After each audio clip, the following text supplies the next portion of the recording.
them about their way back when. And later on today, the champ will lift the cup in kind.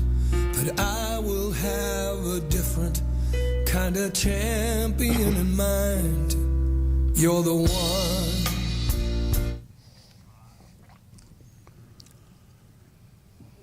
And welcome, everyone. TGD TV, TGD Radio, coverage of the majors.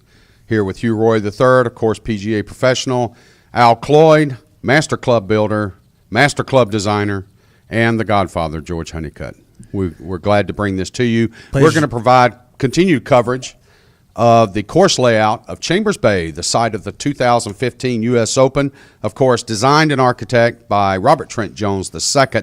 Interestingly, if you'd like to follow along with us or keep up on our notes and what we're saying about the golf course, you can go to www.chambersbaygolf.com. Interestingly, they have the scorecard laid out there in front of you, and they also give you some of the little intricate local rules that will supersede the USGA rules for the 2015 U.S. Open, which includes, interestingly, a few of the quote-unquote bunker considerations that seem to have jumped up and grabbed Dustin Johnson at Whistling Straits at Kohler. Mm-hmm. So that's interesting reading, one of which is stones and bunkers are movable obstructions. Rule 24.1 applies. So it's interesting to read the scorecard and see how they have tried to predicate, in other words, to predetermine what kind of issues they will have. Let's look quickly at the back nine of the golf course. Hole number 10 is Chambers Bay in a nutshell, basically. It's called High Dunes. This was a previous rock and sand quarry. It was a mine. And so what they did when they came and brought the golf course in, Mr. Jones basically took several of the holes and kept them topographically like the mine was when it was quarried out. However, for number 10, High Dunes, he saw this immense mountain of sand, and he cut right through the middle of it. And these dunes, these couple of 100 feet high dunes, literally run the length of number 10, a par 4 that is going to be split right down the middle. It is a relatively straight hole, but it's extremely undulated in the fairway areas. The players will find themselves with several uneven lies. They must hit a good drive, in other words, or they're going to be into the dune areas, into the gorse grass. They will also find themselves hitting to a relatively flat green that is, again, kind of encircled, framed in by the high dunes areas.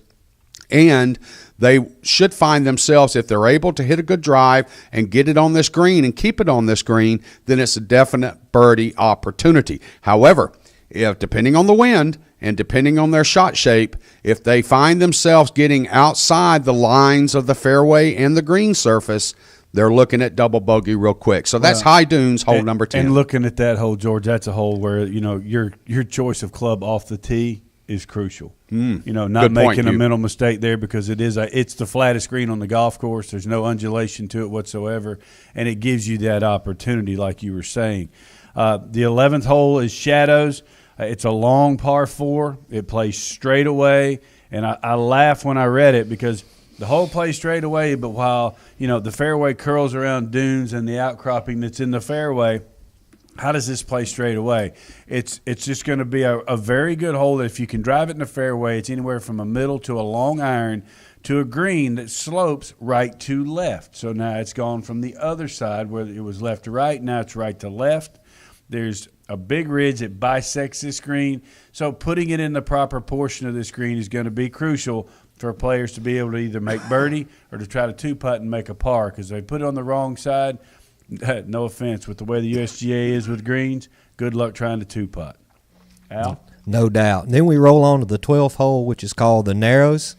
It's an uphill, drivable par 4. The 12th is the narrowest hole on the course. Layup shots are challenged. The blowout bunkers fronting the greens. See, a very large and undulating green set in a punch bowl requires an accurate approach or lag putt. Strong So it's a very, very interesting hole. It's playing as a par 4 at 281 yards. The winds are going to play a tremendous role on this particular hole, in the way it was designed. So this is a very, very windy hole. So that you got to pay a lot of attention, but it is drivable. So I think we're going to see a lot of shots that are either going to be really good or really bad. Well, they need one of those holes that they can try to drive on from the tee box. Definitely. Hole number 13, interestingly, is called Eagle Eye because they've witnessed several bald eagles circling this particular par 4. It's going to play about 500 yards, folks, but don't let the 500 deceive you. There's going to be real opportunities here. If they hit an excellent drive, they're going to get helped by the prevailing winds. They're going to get helped by the topography, and they're able to boom it down there to where they're probably going to have a wedge to a 9-iron in their hand. So eagle opportunity is they could throw one in, jar one. There could be a couple of jars in there. The only thing that's going to await them that really could get them in trouble on hole number 13, Eagle Eye, is another mounding section that's been put in the front left-hand side of the green surface itself. So any shots that are played for a front-end approach, in other words, they're looking for a little bit of pitch and run, it could bound their balls one way or the other and leave them rather tricky, if not almost difficult, approach pitch shots back into this green surface. Possible eagle par 4, but definitely a birdie opportunity if they can get their drive down the left-hand side of this fairway. Hugh, hole number 14. 14 is Cape Fear. The first task on this downhill hole, it's drastically downhill off the tee, is decide how aggressive you want to be off the tee. Again, when it comes to U.S. Opens, folks, you want to put the ball in the short grass. You've got to get it in the fairway to have an opportunity. And that's going to be the first decision. The next thing that's kind of unique about this hole is your second shot is really – you can miss short and right, and the ball's going to run into the middle of the green because the front of the green slopes towards the fairway. Once you get over that, it slopes away from the player, right to left, and into a collection area. So there's a lot of things that can happen on this hole, and it is 495 yards long. So this is not a cakewalk of a hole. It's one of those you've got to be able to position your ball and get it in a place. And if you make 4, if you go from point A to point B to point C and make 4, get in and get out and be happy and move on to the next one. Good note. Al? All right. Let's see here. Hole number 15, Long Fir. This short par 3 plays at an elevated tee and is in full exposure to the prevailing winds. Let's see, club selection is critical. If you take a look at this green, it is very, very, very well protected. This is going to require, some precision on this hole because there's trouble on the right side, there's trouble on the left side, there's waste bunkers. The whole area in front of the green. This green is very, very well protected. I can see his father, in his designs when I look at these holes. Mm-hmm. You know what I mean? He spent some time around his dad. There's no two ways around it. Right. Hole number 16 is referred to as beached. And there's no doubt about it, folks. From the tee box to the green, you could get beached on this hole. It's amazing the massive waste area that is running. It looks very much like the Core Crenshaw, some of the renovations they did at Pinehurst number 2. But, however, this is, of course, the natural sandy area that is Chambers Bay. And this hole, as a somewhat short, it's only 400 yards, folks, but as a par 4, they've got a bottleneck of a fairway that they've got to deal with. There is simply mounding throughout the fairway. It doesn't matter where you hit your ball, there is not a sizable landing area. So just about everybody's going to have either the ball above their feet or the ball below their feet on their approach shot. And likewise, there is another elephant or whale or whatever buried in the middle of this tabletop green.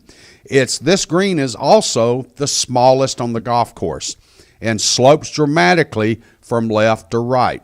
So, although it's only 400 yards, look for this hole to be one that is going to be challenging, going to be shot derived as far as what the winds are doing, cutting into the waste areas. And if they should peel it right into this massive waste area, look for them to be scrambling just to get something back out into play, get it onto the green, and try to make a bogey or less. Hugh? Number 17, derailed. You look at this, it says on the scorecard 172 yards. I've got a feeling they can back it up a little more than that. But you've got two separate teeing grounds that they can use, George. One to where it's more of a level tee shot, to where you don't get the benefit of the downhill type shot. The other tee is drastically up the hill where you're hitting more down and you can see the whole surroundings of that green. And it is a green that you've got to know where you're going and trying to put this golf ball, because if you put it in the wrong part, you could actually probably see 3 and 4 putts here if you're not careful. So it's one of those to pay attention not only to your club selection, but actually where you're trying to hit your golf ball, and if you miss, where am I going to miss? Right. I'll take number 18. That's just what I was fixing to say. Let's let you cover the last hole. Tahoma. This hole is basically named after Mount Tahoma. It's the Indian name for Mount Rainier, which of course resides just outside of Chambers Bay. But this hole is going to be played as a par 5. Now, it can be moved up tee box wise and played as a par 4. But this would play during the event, the U.S. Open, as the only par 5 on the back 9. It is a pretty much straightaway par 5. However, it does have a split fairway system. What does that mean? You got your primary fairway that runs from the tee box the length of the hole. However, there is a bailout fairway off to the left. That fairway off to the left is very flat. The fairway that is your primary is extremely undulated and very well bunkered. So the players are going to have to decide whether they want to go long left to get a flat lie to make an approach to this green, or do they want to cut the yardage off the hole, keep it down the right-hand side, but possibly deal with a bunker lie or possibly deal with an undulated lie. And look at the simple fact out of these bunkers, George. You put it in these bunkers, folks, there's no knocking it up there close. You're basically getting it out, trying to get it in the fairway so you can salvage something. So that's going to be the decision for the two fairways. There's going to be big penalties in the bunkers. Number 18 also is home to the largest green, or one of the largest greens on the golf course. There are multiple levels on this green. There's strong contours. So a deft putting stroke is definitely going to be required for this, the finishing hole for the 2015 U.S. Open. This has been our review here, a coverage of the majors of Chambers Bay. Of course, architect by Robert Trent Jones II. Al, I agree with you. You can definitely see Dad's influence here. Yes, sir. You can feel it all the way through. You can. But you can also feel the influence of the Scottish links, yes, sir, the Irish links, and the beauty that is once this mining quarry, and how they just put this in Puget Sound. This is going to be an experience for the U.S. Open. This is going to be an experience for the USGA. Much like Pinehurst, extremely successful. However, will Chambers Bay be a success or be someplace that they may not return to for quite some time? For Hugh Roy III, Al Cloyd, George Honeycutt, thanks so much for joining us on coverage of the majors here at TGD TV, TGD Radio.